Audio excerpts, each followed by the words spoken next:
OMS en español, lo que significa una agencia de las Naciones Unidas que maneja la salud y la salud pública. El objetivo de nuestra organización es el de proveer la mayor calidad de salud en la gente alrededor del mundo. Y nuestra definición de la salud es bastante amplia, es bastante grande. Esta definición está establecida en nuestra Constitución desde el año 1948 y definimos la salud como un estado completo de bienestar físico, mental y social, y no solamente la ausencia de enfermedad o una condición. Esto significa, por ejemplo, con respecto a los campos electromagnéticos, no es solamente la enfermedad que estamos tratando de analizar, sino también el bienestar de las poblaciones. La Organización Mundial de la Salud tiene una base en Ginebra, en Suiza, y incluye 194 estados miembros, en los cuales también se incluye Perú, y estamos estructurados en 6 regiones. El Perú está en la región de las Américas, y aquí en Lima tenemos la oficina regional de la PAHO, que es la Organización Panamericana de la Salud. Es la oficina regional de las Américas, y la principal oficina de este continente está en Washington, D.C. Pueden ver en este mapa que todas las estrellas son los 157 oficinas en diferentes países a nivel mundial. Tenemos agencias especializadas también que lidian con el tema de cáncer, que se llaman las Agencias Internacionales de Investigación en Cáncer, y están establecidas en León, en Francia, y lo vamos a mencionar esta agencia en particular más adelante en la conferencia. Pero si ustedes observan la historia que empezó en 1948, luego de la Segunda Guerra Mundial, pueden ver una larga historia de más o menos 66 años y un número de hitos, como la erradicación de la varicela, y ahora estamos trabajando muy duros para poder erradicar la poliomielitis. Ahora, cuando hablamos acerca de radiación, generalmente hablamos de radiación no ionizante y radiación ionizante. La radiación no ionizante incluye los campos electromagnéticos, como vamos a describir más adelante, desde 0 Hz, los campos estáticos, hasta 300 GHz. Y tenemos un proyecto en la OMS tratando de analizar los efectos de la salud de los campos electromagnéticos. También tenemos un proyecto sobre la radiación óptica, incluyendo la radiación ultravioleta, para lo cual tenemos efectos en la salud. Y luego tenemos un programa en radiación ionizante, la radiación ionizante que se utiliza en el área médica para, por ejemplo, el uso de radiografías, tomografías computarizadas, así como fuentes naturales de radiación natural, tales como los radones, el gas radón, que es un gas radioactivo y que puede surgir en nuestras casas, que es la segunda causa principal de cáncer pulmonar.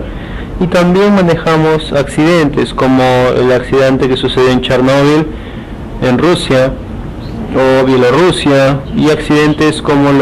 la crisis de Fukushima, que sucedió hace 3 años en Japón. Ahora, con respecto a los campos electromagnéticos, la situación actual es, como ustedes sabrán, es que hay más y más demanda para el uso de electricidad y el uso de tecnologías médicas y dispositivos inalámbricos que utilizan campos electromagnéticos. Y conjuntamente con eso tenemos una preocupación incrementada sobre el público con respecto al potencial o posible riesgo en la salud de estos campos electromagnéticos. Algunas de las aplicaciones que nosotros sabemos han sido utilizadas en un contexto de la vida diaria se muestran en esta diapositiva. Por ejemplo, para las telecomunicaciones, la mayoría de ustedes, imagino, tendrán un teléfono móvil, probablemente cerca a una estación base o una estación base, probablemente tengan un servicio de Wi-Fi en su trabajo o en su casa, en el colegio de sus hijos o en la biblioteca. Y muchos de ustedes probablemente escuchen radio, vean televisión, que son transmitidas a través de ondas de radiofrecuencia. En sus hogares probablemente también tengan fuentes tales como hornos microondas o una hornilla,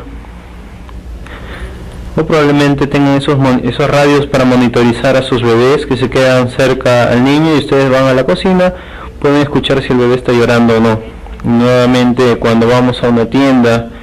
y compramos cosas, por un momento de tiempo estaremos expuestos a campos de frecuencia media. Disculpen.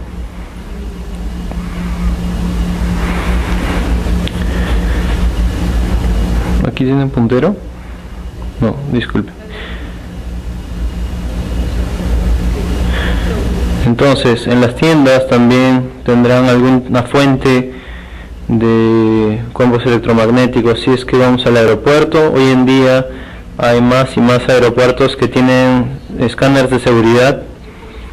que en algunos casos son detectores de metales solamente, y algunos de ustedes probablemente tengan autos nuevos que incluyan radiofrecuencia, un pequeño radar en la parte frontal y posterior del auto para poder evitar choques cuando están estacionando el auto. Así que verán que hay muchas aplicaciones, y en esta diapositiva hemos agregado algunas nuevas aplicaciones que no estoy seguro si estén en Perú, pero han empezado a difundirse significativamente en muchos países en el hemisferio norte, y esto es lo que llamamos Smart Meters. Estos se colocan fuera de las casas y ellos miden o colectan datos con respecto al consumo de electricidad o agua o gas, y esta información es enviada con una señal RFC hacia una estación base y luego recolectada para propósitos de monitorización. En algunos países los individuos están preocupados por esto, y vemos cómo es que los medios, las diferentes aplicaciones que van surgiendo, aparecen en la prensa con titulares que podrían generar muchísima preocupación en la comunidad. Por ejemplo, en el año 2002 presentaron diferentes elementos o diferentes titulares que estaban en contra o presentaban un riesgo con respecto al uso de teléfonos móviles o dispositivos inalámbricos, que hoy en día también involucran este tipo de dispositivos que mencioné, los smart meters. El conocimiento actual y las investigaciones que se han realizado alrededor del mundo desempeñadas nos alertan con respecto a que podemos estar seguros de los mecanismos de interacción entre estos campos y el organismo. Y actualmente no conocemos ningún efecto en la salud que esté por debajo de las guías o los parámetros internacionales, pero por supuesto siempre hay una cierta cantidad de incertidumbre científica, especialmente en estas áreas, porque las tecnologías están cambiando tan rápidamente que antes de que nos demos cuenta existe una nueva tecnología para los dispositivos móviles. Tenemos 900 MHz, 800 MHz, 4G, 3G, y esto es difícil desde un punto de vista de la salud para poder acompañar estos desarrollos, y siempre habrá una cierta cantidad de incertidumbre científica en estas áreas de conocimiento. Entonces, debido a la preocupación que va surgiendo del público y por tanto también de los gobiernos, la Organización Mundial de la Salud ha establecido un proyecto en este tema en el año 1996 con el propósito de investigar los efectos en la salud de los campos electromagnéticos, pero también para poder presentar asesorías a los gobiernos nacionales y regionales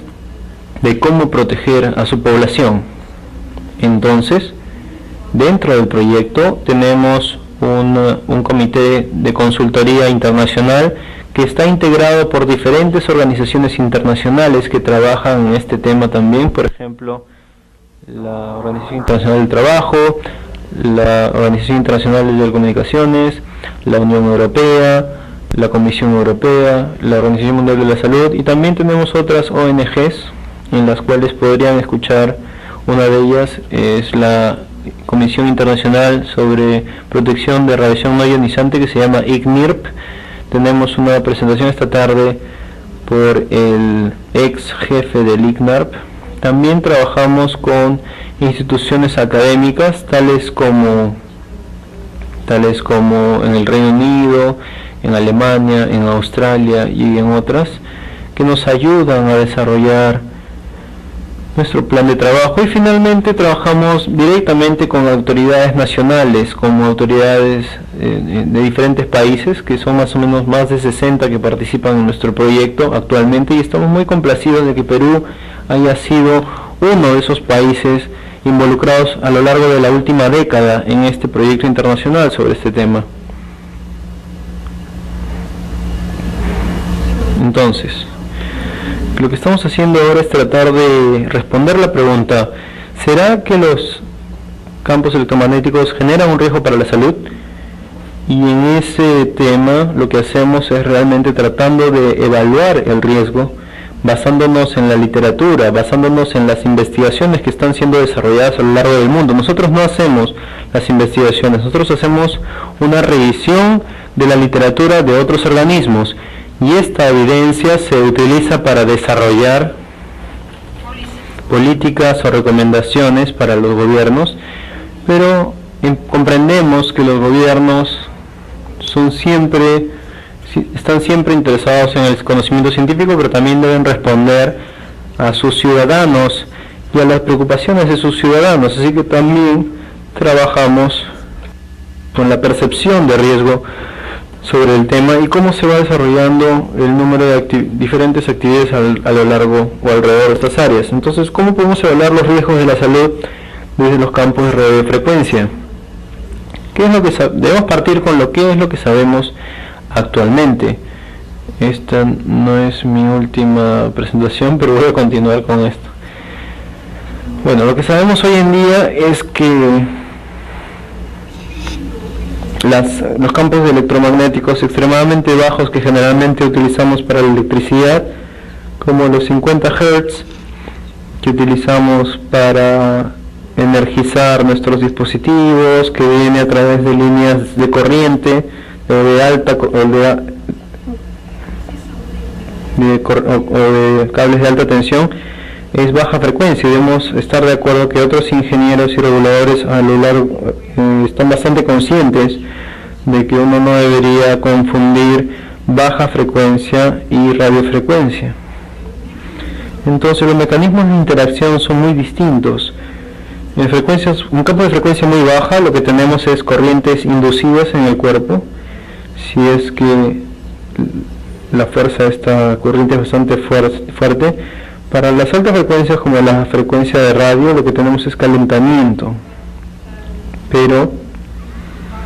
desde el punto de vista medioambiental que tenemos actualmente, lo que estamos tratando de analizar es ver si existen otros efectos a bajos niveles de exposición, y en particular efectos no térmicos, es decir, durante los últimos 10 a 15 años esto ha sido lo que los investigadores están tratando de resolver cuando están evaluando los efectos no térmicos de estos campos de radiofrecuencia.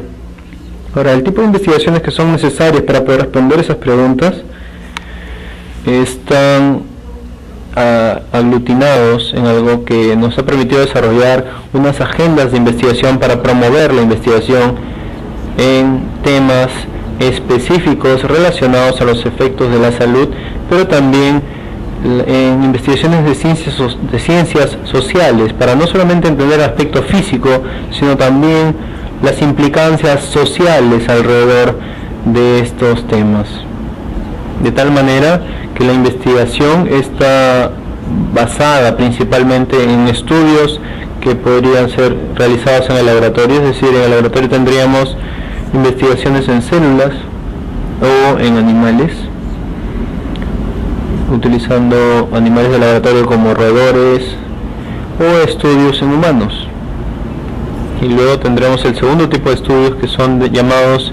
estudios epidemiológicos, que se realizan en grandes poblaciones, tratando de analizar analizar una población en particular y determinar si es que para un específico o para un agente específico existiría algún resultado o detrimento de la salud. Ahora, del lado de estudios de laboratorio, les voy a mostrar aquí la última data que tenemos con respecto al número de estudios que han sido realizados de manera experimental con respecto a la telefonía móvil.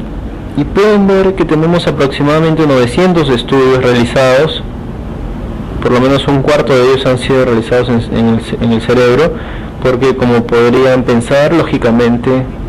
cuando los teléfonos móviles fueron desarrollados y la gente empezó a utilizarlos, ellos pensaban que si es que hay un efecto de salud, probablemente esté relacionado al cerebro, porque es allí el órgano más próximo en el cual utilizamos los teléfonos móviles. Entonces muchos de los estudios fueron realizados en el cerebro, pero también en el DNA, así como otro cuarto de los estudios fueron realizados en otros efectos de la salud, sobre como ejemplo cáncer, fertilidad, hipersensibilidad y etcétera. Y pueden analizar todos estos estudios que han sido aglutinados en una base de datos, virtual, que pueden observar en la pantalla y pueden clicar pueden ingresar para poder analizar estos estudios. En términos de estudios celulares, existen muchos estudios sobre genotoxicidad y expresión genética, y en términos de estudios animales tenemos la mayoría de ellos que analizan los efectos cancerígenos, el comportamiento de animales si es que colocamos un campo de radiofrecuencia cerca de ellos,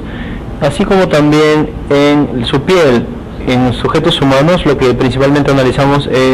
son los desórdenes de sueño, ya que se han visto algunos efectos biológicos, pero esto no significa que exista un efecto de salud directo. Tenemos que entender la diferencia entre un efecto biológico que puede ser medible y una reacción adversa o un daño a la salud. Por ejemplo, ayer, si ustedes fueran argentinos, hubieran visto el partido de fútbol, y si fueran argentinos en algún punto hubieran tenido un incremento significativo de la presión arterial, especialmente al final del juego. Es un efecto biológico que puede ser medido, pero eso no significa que sea un daño a la salud. Entonces existe una diferencia entre el efecto biológico y los daños a largo plazo en la salud. Ahora, pero esto es lo que estamos tratando de analizar para saber si es que existe un efecto agudo o a largo plazo de estas radiaciones electromagnéticas. Este es un ejemplo de un estudio que fue realizado con respecto al sueño, así que se colocaron campos emisores de radiofrecuencias, tratando de medir si es que había un efecto en la exposición sobre la calidad de sueño. Entonces, en términos de efectos a corto plazo, efectos que suceden rápidamente luego de que la exposición ha sido establecida, en este punto del tiempo las investigaciones no sugieren ninguna evidencia de efectos adversos en la salud con respecto a la exposición a campos de radiofrecuencia a niveles que podemos encontrar en el ambiente. Y también las investigaciones no han sido capaces de proporcionar suficiente evidencia para la relación entre la exposición a estos campos y lo que llamamos hipersensibilidad electromagnética. En algunos países, algunas personas han estado quejándose de síntomas como dolores de cabeza, fatiga o mareos, y atribuyen estos mareos o estos síntomas a la exposición electromagnética, pero todas las investigaciones realizadas hasta la fecha no han mostrado ninguna relación entre estas dos. Entonces, el segundo tipo de estudios que mencioné son los estudios epidemiológicos, y aquí nuevamente muestro cuántos estudios han sido realizados alrededor del mundo con respecto al tema relacionado a la telefonía móvil y a la salud. Y pueden observar aquí que la mayoría de los estudios fueron realizados relacionados al cáncer cerebral, y otros de ellos, probablemente en su mayoría, con respecto a la hipersensibilidad, con respecto a enfermedades cardiovasculares y leucemia. Entonces, la mayoría de estos estudios realizados, como mencioné, fueron realizados tratando de analizar el cáncer cerebral o el cáncer cáncer de cabeza y cuello, específicamente gliomas, meningiomas, neuromas acústicos y cáncer de la glándula parótida. Los estudios empezaron a mediados de los años 90, luego de que los primeros teléfonos celulares hayan sido desarrollados, y los primeros estudios se realizaron principalmente en los Estados Unidos y los países escandinavos. El estudio más grande fue llamado el Interphone, que fue coordinado por la OMS, por nuestra Agencia Internacional de Investigación del Cáncer, que vamos a mencionar un poco más al respecto más adelante. Estos estudios principalmente se hacen en adultos, porque a la fecha generalmente son los hombres adultos, probablemente hombres de negocios, que tenían mayor acceso a estos celulares. Por supuesto, hoy en día todo el mundo tiene un celular, ya sea adulto o un joven adolescente o incluso algunos niños o los abuelos, así que toda la población está actualmente utilizando celulares, y esto es una población completamente distinta a la que se estableció con el estudio. Pero estos estudios no encontraron ninguna relación entre el cáncer y el uso de estos teléfonos. Ahora, este estudio Interphone de la OMS fue publicado hace 4 años y observó un gran número de casos, personas que sufrieron cáncer cerebral y un número similar de controles, es decir, personas que eran muy similares a estas personas que sufrieron el cáncer en términos de género, edad, de ubicación geográfica, para ser capaces de comparar estas personas y ver si es que los casos han sido sometidos a un mayor uso de teléfonos celulares o no. Entonces, la data fue evaluada y analizada por un tiempo bastante prolongado, y no vimos ningún incremento en el riesgo de gliomas, meningiomas o neuroma acústico con relación al uso de teléfonos móviles con 10 años de seguimiento, pero hay una indicación de un riesgo incrementado de glioma por usuarios de alto volumen. Esto es importante realzar que los datos fueron recolectados con una encuesta para determinar cuánto tiempo se utilizaron su celular el último año. Yo no sé si ustedes recordarán, si yo les pregunto hace 5 años cuánto utilizaron con qué frecuencia utilizan sus celulares, sería muy difícil recordarlo. Entonces, existen algunas desventajas con este tipo de estudios que llamamos, hay un sesgo de recolección. Entonces, para algunos casos especiales, porque estas personas probablemente no hayan recordado muy bien, o debido a que tienen cáncer cerebral o hayan fallecido, se le tiene que preguntar a alguien más con qué frecuencia utilizaban el celular, y esto realmente no es una información muy confiable. Pero actualmente no existen datos confiables de largo plazo para el uso, por ejemplo, de personas que han utilizado el celular 15 a 20 años. Y como mencioné, en términos de uso en niños, estamos muy interesados en encontrar si es que los niños pueden tener una sensibilidad especial a estos campos. Así que hay estudios actualmente en desarrollo en relación al uso de celulares en niños y adolescentes. Y hemos resumido estos hallazgos de una forma más sintetizada que pueden encontrar en nuestra página web. Los diferentes estudios epidemiológicos han mostrado que desempeñan principalmente sobre el bienestar y cáncer, pero debo decir que es muy difícil realizar estudios en estaciones bases porque existen tantas fuentes alrededor de nosotros sobre campos electromagnéticos que hasta hace poco era difícil poder determinar cuál era la exposición de la estación base o poder diferenciarla de otras fuentes. Así que hoy en día tenemos estos dosímetros personales que se pueden colocar en la correa y pueden realmente medir e incluso recolectar dentro de un rango de frecuencia cuál es la exposición a GSM o 3G o señales inalámbricas de Wi-Fi en sus hogares. Así que es una tecnología o una herramienta bastante útil para poder evaluar la exposición. Pero en este punto del tiempo la evidencia es tal que no nos muestra ningún peligro de las estaciones base debido a la exposición, porque la exposición es mucho menor a la que uno podría tener desde un teléfono celular. Si es que hubiera un problema, lo hubiéramos descubierto hace muchos años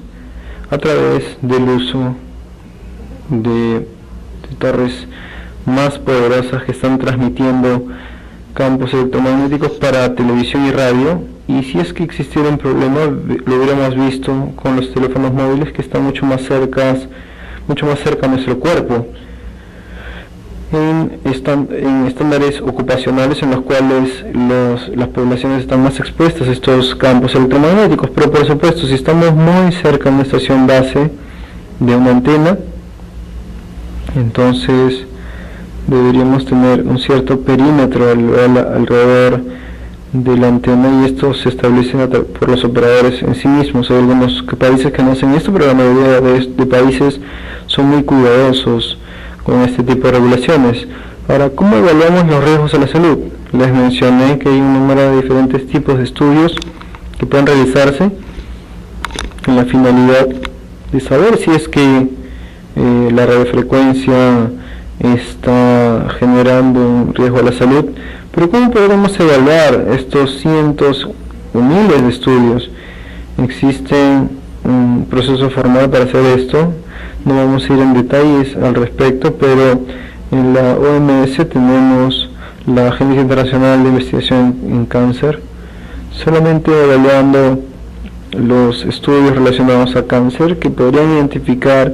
si es que este agente, si es que esta radiofrecuencia, estos campos de radiofrecuencia están ocasionando efectos carcinogénicos, y ellos lo que realizan es analizar todos los estudios que están relacionados con cáncer en humanos, en animales, y ven si es que existe algún mecanismo de interacción entre los campos electromagnéticos y el cuerpo humano. Generalmente ellos clasificarán el agente como grupo 1, como carcinogénico para humanos, grupo 2A, probablemente carcinogénico para humanos, el grupo 2B, posiblemente carcinogénico humanos, y luego tenemos otros dos grupos que no muestran, probablemente no sean clasificables o probablemente no sean carcinogénicos a los humanos. Entonces ha habido cientos de estudios que tratan de evaluar a través del uso de este proceso, y los campos de radiofrecuencia fueron evaluados hace 3 años y se clasificaron como grupo 2B, como posiblemente carcinogénico a los humanos, es decir, la menor clase que uno podría recibir si es que tenemos algunos estudios, a pesar de que sean estudios animales o humanos, que muestren alguna relación. Ahora, esta clasificación se basa en evidencia limitada en humanos. Como mencioné, el estudio Interphone no mostró la asociación entre el glioma y la exposición de los campos electromagnéticos, pero hay evidencia bastante limitada en experimentos animales y una evidencia bastante débil, y esto está relacionado a los teléfonos móviles, no para las estaciones base. Para las estaciones base hemos dicho que la evidencia para otras exposiciones, tales como estaciones base o Wi-Fi y otros resultados, aparte del cáncer, son considerados insuficientes para lanzar cualquier conclusión. Solamente para darles una idea, con respecto al tipo de agentes que han sido clasificados como carcinogénicos, tenemos el asbesto, el gas radón, el alcohol, tabaco, rayos X, y y posiblemente carcinogénico para humanos. Tenemos café, vegetales, campos de baja frecuencia. Entonces, el proyecto IMF, el proyecto MF que nosotros estamos liderando, trata de analizar más de solamente los efectos cancerígenos en la salud, tal vez como fertilidad, enfermedades neurodegenerativas, funciones cognitivas y otras, y actualmente estamos desarrollando una monografía que revisa la literatura al respecto de estos temas, y esto incluirá todas las aplicaciones que nosotros conocemos hasta ahora al respecto de las radiofrecuencias. Ahora, ¿cómo podemos manejar estos riesgos a la salud? Es la segunda parte de la presentación, en donde simplemente me gustaría mencionar aquí que en términos de estándares,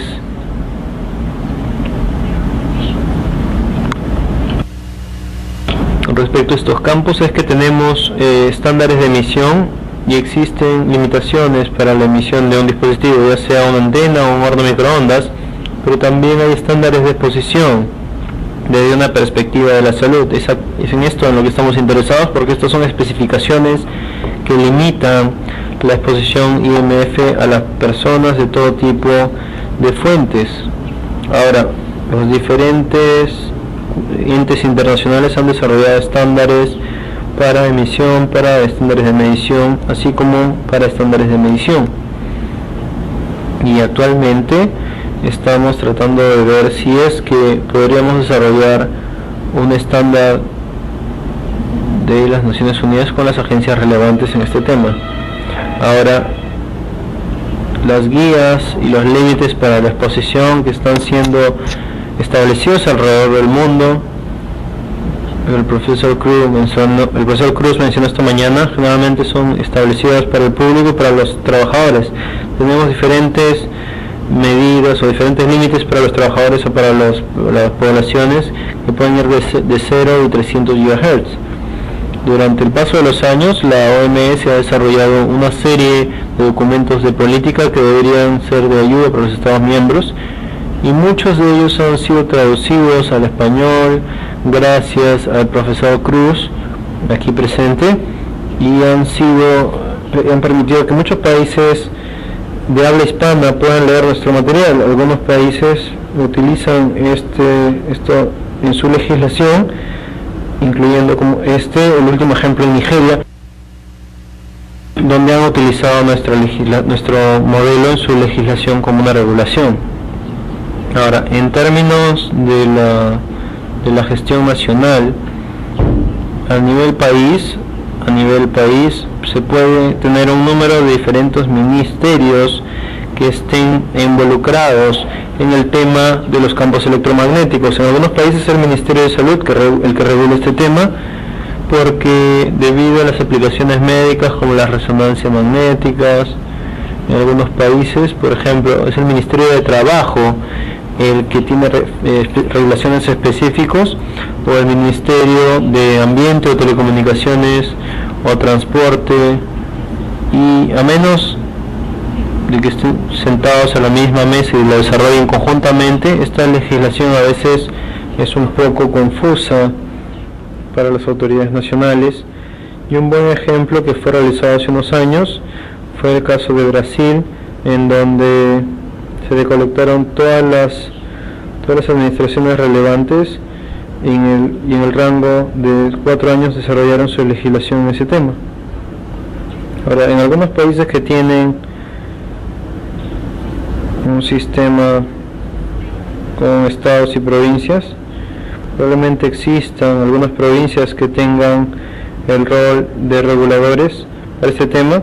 y en algunos casos también a nivel local las municipalidades tengan alguna autoridad en este tema, porque ellas son las que tienen que lidiar con los operadores que desean colocar sus estaciones base en sus jurisdicciones, y también el público que probablemente no esté satisfecho o quiera recibir información al respecto. Así que las autoridades locales también son partes involucradas muy importantes en este tema. En el tema del manejo administrativo, aquellas que hemos mencionado alrededor del mundo han estado involucradas para tratar de reducir la preocupación de las poblaciones o para reducir la incertidumbre a través de las investigaciones o para reducir la exposición a través de algunas medidas de planeamiento o medidas de ingeniería para reducir los límites de exposición. Hemos desarrollado en un número de años un manual que está disponible en nuestra página web, que también está traducido al español, que permite describir información básica sobre los campos electromagnéticos, la pregunta de percepción de riesgo acerca de este tema, comunicación y administración al respecto. Y aquí podemos ver una discusión alrededor de cómo comunicarnos, cuándo hacer esto y qué decir. Así que en conclusión, me gustaría simplemente mencionar que lo que hemos visto alrededor del mundo es que tenemos una evolución bastante rápida de la tecnología de radiofrecuencia. Como mencioné hace poco, tenemos 3G y ahora 4G, y mientras esas tecnologías van evolucionando, son lanzadas al mercado antes de que nosotros podamos hacer cualquier evaluación de salud, y por supuesto los países tendrán que desarrollar medidas de manejo de riesgo que no son las mismas alrededor del mundo, y esto es una preocupación para el público, de tal manera que lo que vemos a nivel país es que probablemente exista una necesidad de establecimiento de roles claros y responsabilidades gubernamentales en este tema, y también una necesidad para la adopción y cumplimiento con los estándares basados en la salud, y también una necesidad de programas de información pública y diálogo de involucrados, por lo que conferencias como esta son muy importantes para que podamos resolver las preguntas que ustedes tengan y poder obtener información relevante a sus intereses. Y por supuesto, aquellos países que tengan programas de investigación en el tema, esto también es muy útil en el largo plazo para poder reducir la incertidumbre. Muchísimas gracias por su atención.